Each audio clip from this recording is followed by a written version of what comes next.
박스 3번에 2번 교재 박스 3번에 2번 집합의 연산의 성질 교재는 네 가지를 기록했습니다. A 합집합 공집합은 A다.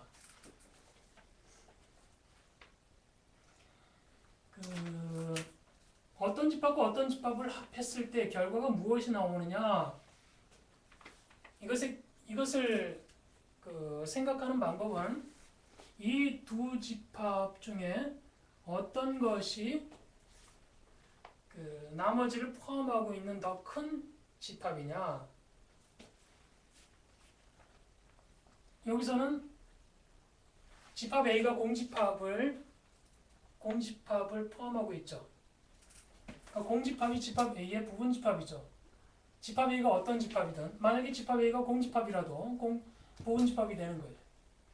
그러면 이 결과는 A입니다.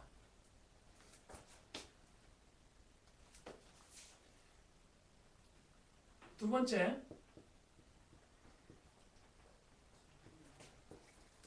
A 교집합 공집합은 이것은 두 개의 공통되는 집합을 묻는 거니까 공집합. 이게 어떤 집합이든지 공통되는 것은 공통된 원소가 하나도 없어요. 이 A 집합의 원소가 많이 있든 적게 있든 이 공집합에는 원소가 하나도 없으니까 두 집합의 교집합의 원소는 하나도 없는 공집합이 되죠. A 교집합 B는 A이면은 A는 B의 부분집합이다. 벤 다이어그램으로 해보십시오.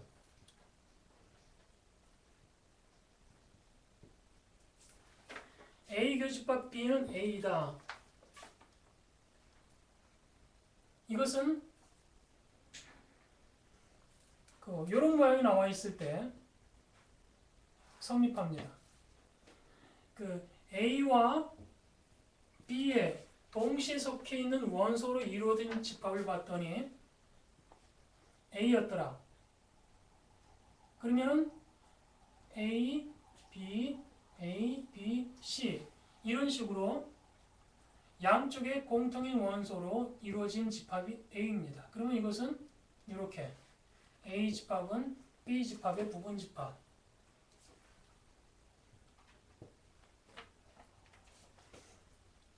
A 합집합 B는 A이면은 그러면 이 A 집합이 B 집합을 포함하고 있을 때 B 집합이 A 집합의 부분집합일 때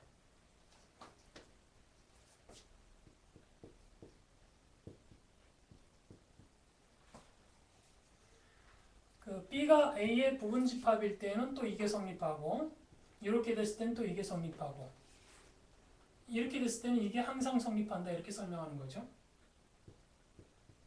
A가 B의 부분집합이면 이것은 벤 다이어그램으로 그려보면 알아요.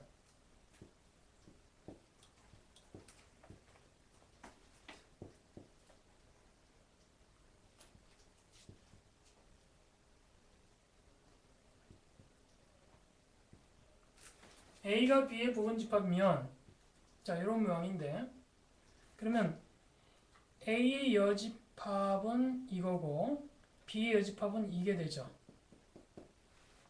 그럼 여집합끼리 따져보면은 A의 여집합이 B의 여집합을 포함하고 있는 B의 여집합이 A의 여집합의 부분집합의 개념이 됩니다. 이런 것들을 본인들이 직접 벤 다이어그램으로 그려보면서 이해하시기 바랍니다.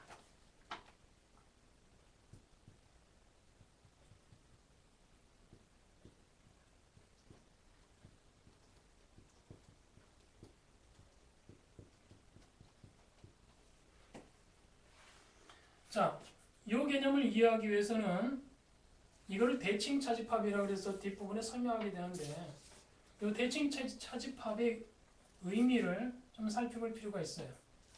벤 다이어그램으로 그려보면은 A 차집합 B는 이 부분이고 B 차집합 A는 이 부분입니다. 그러니까 이 대칭 차집합은 어떤 의미를 가지고 있느냐? 그 A 집합과 B 집합, 합집합에서 두 집합에 공통되는 부분을 완전히 제거한다. 두 집합에 공통된 원소들을 완전히 제거했다. 그러니까 A 집합과 B 집합, 순수하게 A 집합에 속해 있는 것과 순수하게 B 집합에 속해 있는 원소들로만 돼 있는 집합.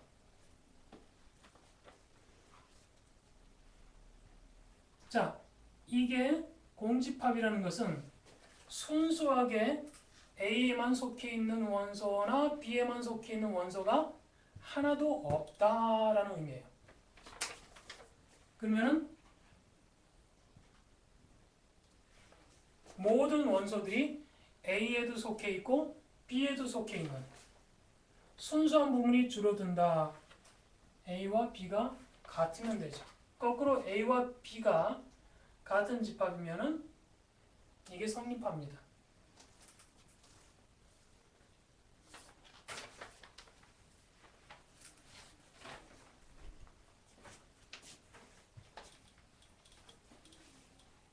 자, 이제 법칙을 좀 살펴보겠는데요.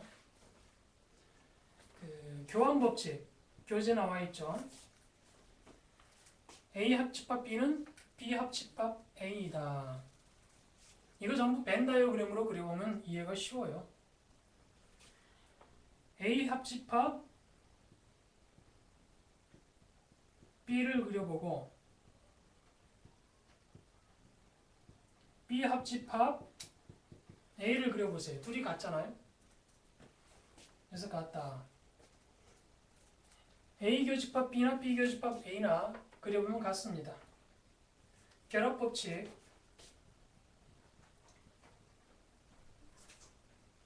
자, 이렇게 묶은 거나 이렇게 묶은 거나 같아요. 벤 다이어그램으로 한번 그려보십시오. 또 이게 교집합이 돼도 같습니다. 그런데 조심해야 될 게 반드시 이 기호들이 둘 다 합집합이거나 둘 다 교집합이어야 한다는 거. 그래야지 결합법칙이 성립한다는 거. 만약에 A 교집합, B 합집합 C다.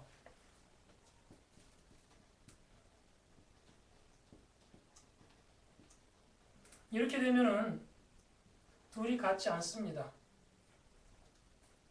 그러니까 요 두 기호가 서로 다를 경우에는 결합법칙이 성립하지 않는다. 이것도 벤 다이어그램으로 그려보면 아는데 이게 A, B, C라고 하면은 B 합집합 C는 이거고 거기 교집합은 결국은 이 부분이죠. 근데 이거는 A 교집합 B 합집합 C니까 그림이 달라요. 같지 않습니다. 이것은 마치 이것과 비슷한 개념이에요. 2 플러스 3 플러스 4는 자, 결합법칙이 성립하는데 2 곱하기 3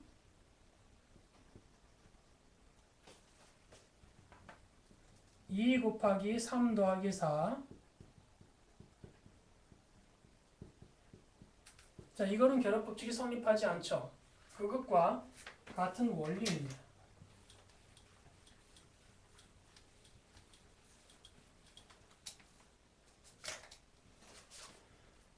자, 분배법칙.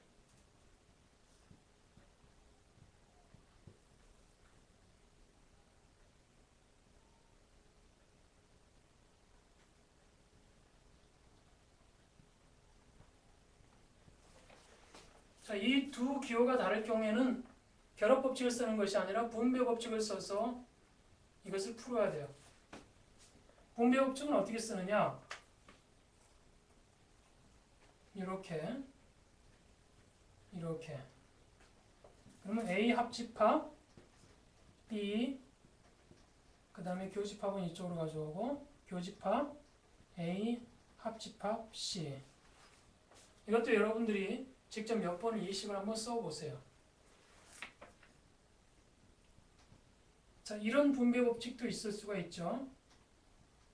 자, 그러면 A 교집합 B 합집합 A 교집합 C. 그렇게 되는 겁니다. 흡수 법칙. 법칙이라고 써놨지만은 법칙이라고 하기보다는 그냥 그렇게 될 수밖에 없는 상황이 되는 거죠. A 합집합 A 교집합 B. 한번 보세요. 벤 다이어그램으로 그리면은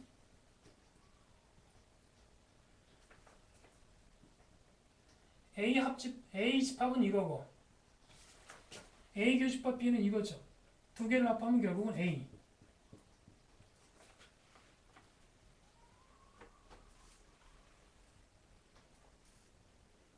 A 교집합 A 합집합 B는 벤 다이어그램으로 그려보면은 A 교집합 또 A 합집합 B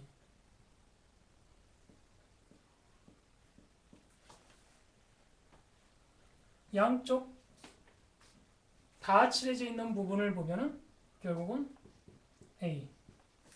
그러니까 이런 법칙들을 자꾸 외우려고 하지 마시고 틈날 때마다 수시로 그림을 벤 다이어그램을 그려보세요.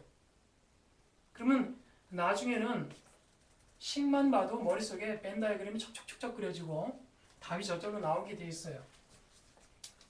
이거는 반복을 통해서 쉽게 익혀지는 방법이니까 자꾸 해보시기 바랍니다. 드 모르간의 법칙.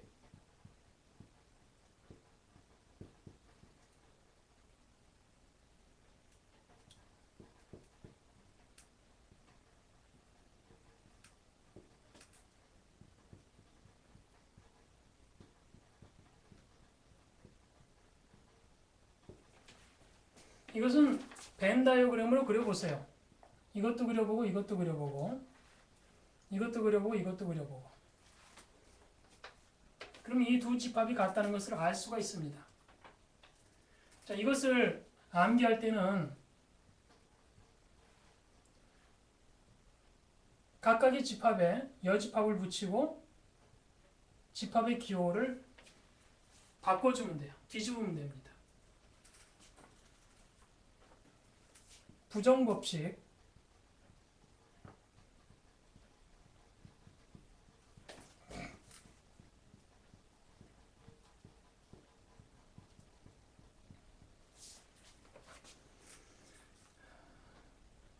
왜 부정법칙이라는 용어를 쓰냐면은 A의 여집합은 A에 속하지 않은 원소들로 된 집합이잖아요.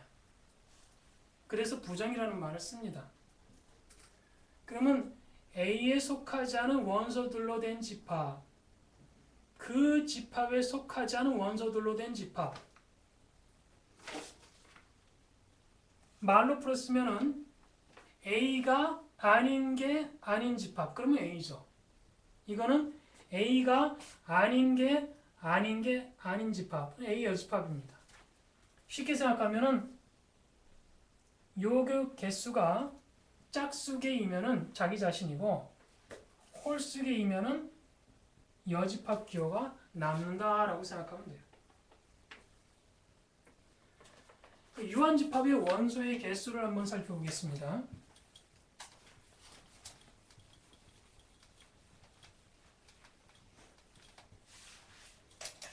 아까 집합의 벤 다이어그램을 두 가지를 그려봤는데 부분집합이 2개일 때랑 부분집합이 3개일 때랑 그려봤는데 그 벤 다이어그램을 제대로 이해하면은 유한집합의 원소의 개수의 공식들을 쉽게 이해할 수가 있습니다. 집합이 2개일 때 이렇게 되어 있죠. 그러면은 이 두 집합의 원소들이 어디에 어떻게 섞여 있는지 그 특징들을 한번 살펴보겠습니다. 자, 원래 A라는 집합이 있었고 B라는 집합이 있었어요. 그러나 이 부분이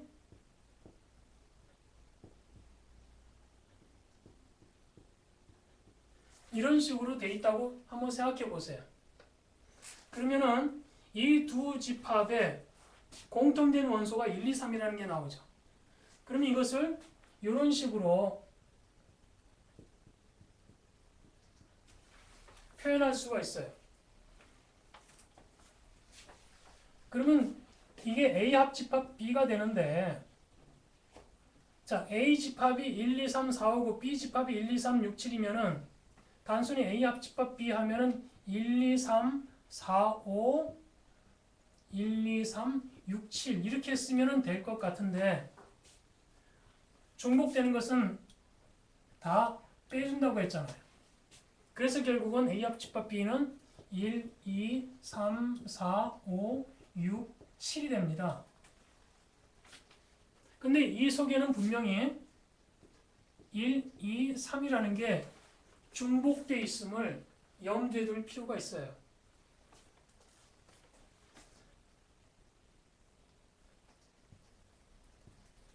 집합이 3개일 때는 어떤 중복이 일어나느냐? 자, 한번 보세요. 여기는 중복이 없습니다. 여기도 중복이 없고 여기도 중복이 없고 이 부분은 A와 B의 양쪽에 걸쳐 있는 두 개가 중복되어 있죠. 이것도 두 개가 중복되어 있고 이것도 두 개가 중복되어 있고 이 부분은 보면은 A에도 속해 있고 B에도 속해 있고 C에도 속해 있어요. 자, 여러분 머릿속에서 그림을 그리십시오. 이런 원판 하나, 둘, 셋, 네 조각으로 구성되어 있는 원판이 3개가 있다고 머릿속에 그림을 그리시고 그것을 겹쳐보세요. 그럼 만약에 A 합집합 B를 만든다 할 때는 어떻게 해야 되겠습니까? A 집합을 원소를 다 넣고 B 집합의 원소를 다 넣고 C 집합의 원소를 다 넣고 여기에 중복되어 있는 원소들을 한 겹 빼내고 여기에 있는 중복되어 있는 원소들을 한 겹 떼내고 여기 중복되어 있는 원소들을 한 겹 떼내고 여기 있는 중복되어 있는 원소들을 3개를 떼내고 자, 그렇게 생각할 수도 있고 이렇게 생각할 수도 있죠. A의 원소들 다 기록한 다음에 여기에 중복된 원소들을 한 겹을 떼요. 그리고 마찬가지 B, C도 다 기록한 다음에 여기에 중복되어 있는 원소들을 한 겹을 떼고 여기에 중복되어 있는 원소를 한 겹을 떼면은 결국은 어떤 모양만 남게 되냐면은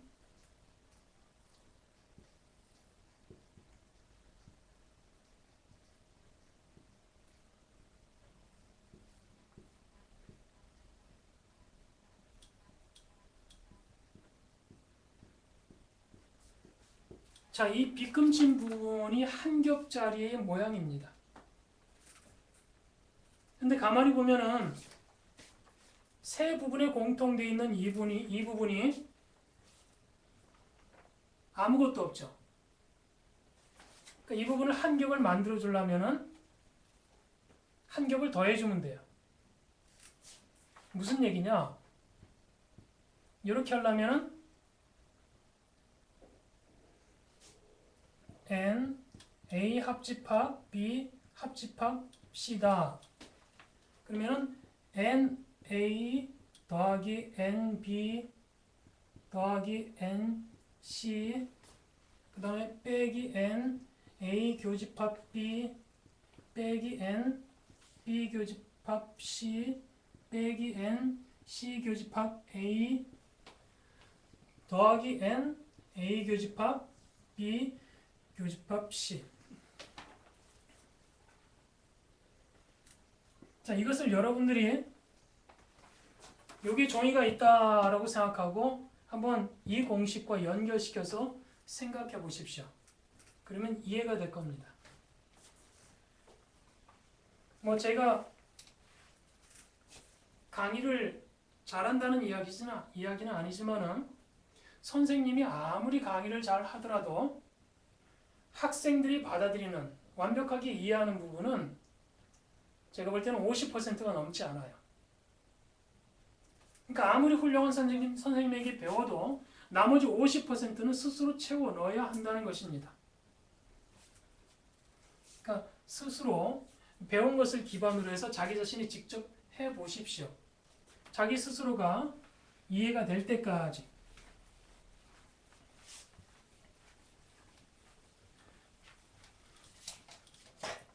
공부는 결국은 자기 설득 과정이에요.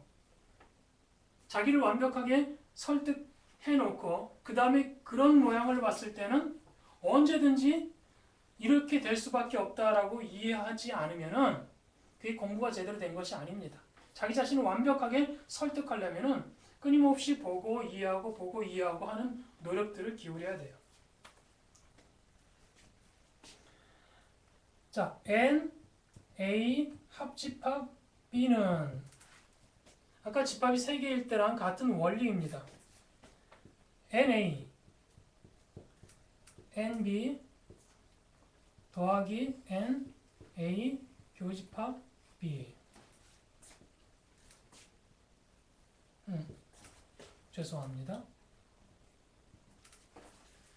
NA, NB 하면은 이쪽은 이중으로 개수가 계산이 됐어요. 그러면 여기에 있는 집합의 개수를 빼줘야 이 전체 합집합의 원소의 개수가 나오죠.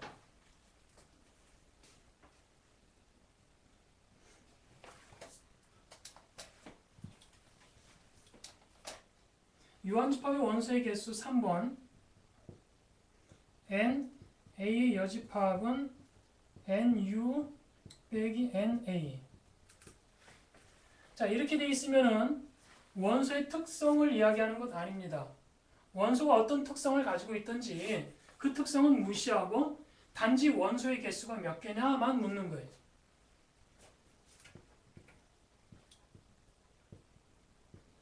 A의 여집합은 이거죠.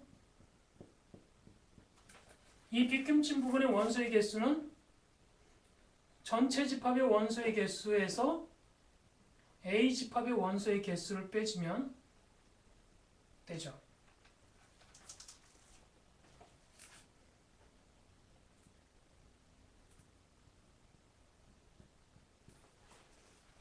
자, 이것은 벤 다이어그램으로 그려보면은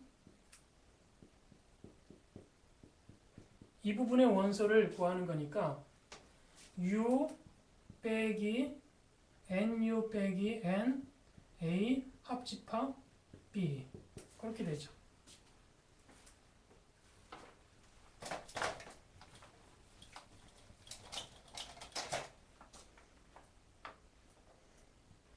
N A 차집합 B는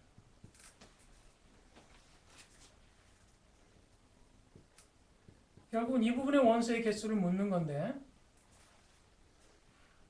N A 빼기 N A 교집합 B. 자, 이 전체의 원소에서 이 원소의 개수를 빼주는 방법도 있고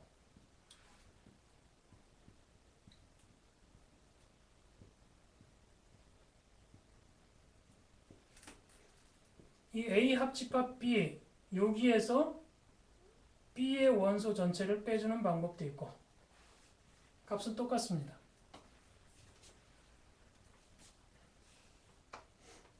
만약에 여기서 B가 A의 부분집합이다 라는 조건이 있으면은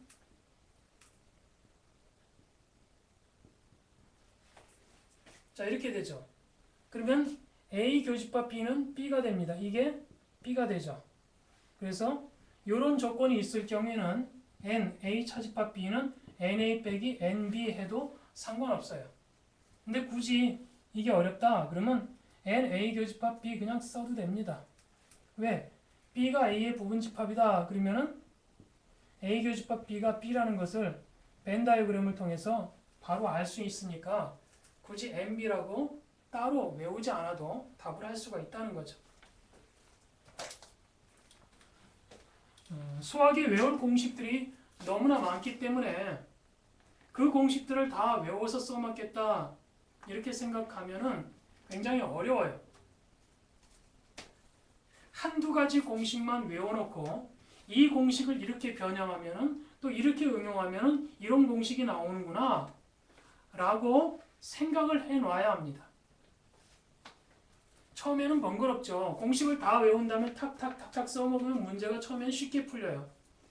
그러나 일주일, 한 달, 두 달 이렇게 지나가면은 공식들을 까먹을 뿐만이 아니라 아는 공식들도 이 공식이 저 공식인지 저 공식이 이 공식인지 또 외웠다 그래도 그 공식의 이 부분이 이쪽 거였는지 이쪽 거였는지 막 헷갈립니다. 조금이라도 헷갈리면 그 공식은 못 써요. 그러니까 기껏 외워놓고 써먹지 못하는 공식들이 엄청 많아요.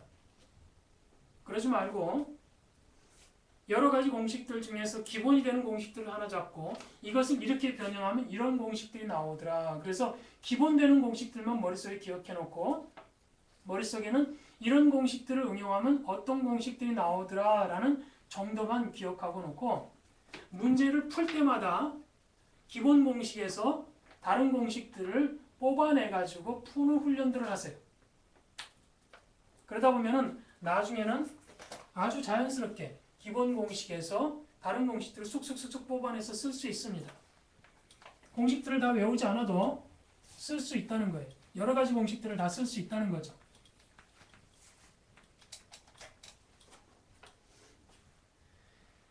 배수집합과 대칭차집합. 배수집합은 뭐냐? 지금까지 배웠던 교집합, 합집합과 같은 개념입니다. 단지 숫자를 가지고 배수의 숫자들을 가지고 어디에 속했느냐, 어떻게 관계가 형성되느냐 그 차이뿐이지.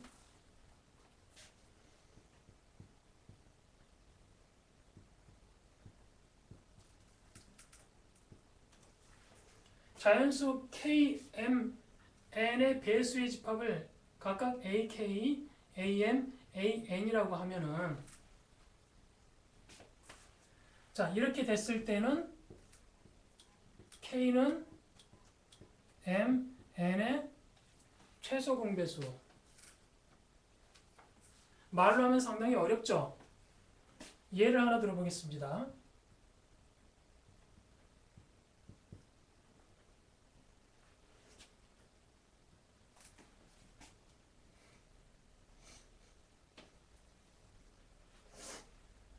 자, 집합 A2는 자연수 집합을 전체 집합으로 보기 때문에 2, 4, 6, 8, 10, 12 이런 식으로 나가는 집합이고 무한집합. A3은 3, 6, 9, 12, 15 이런 식으로 나가는 집합. 그래서 두 집합의 공통된 원소들로 이루어진 집합을 따지면 자 이게 뭐냐?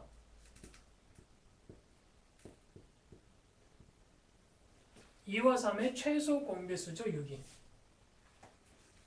몇 가지 해보십시오.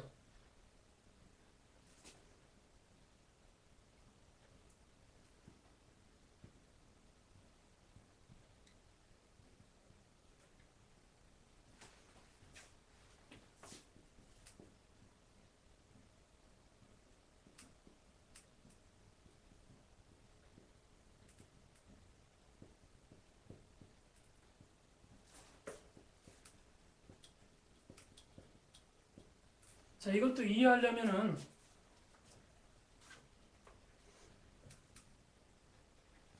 A4, A2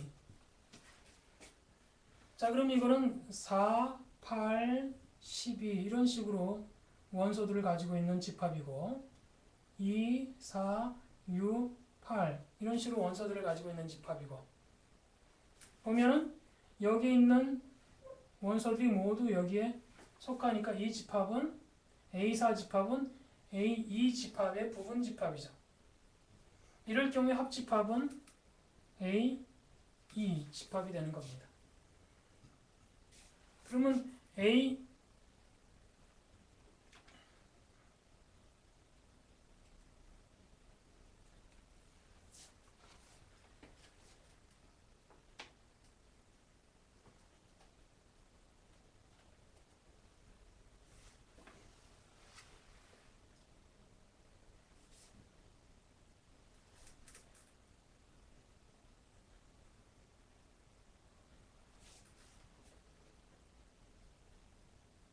M이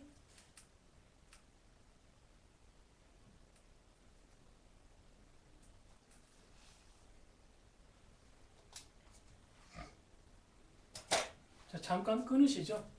좀 내가 좀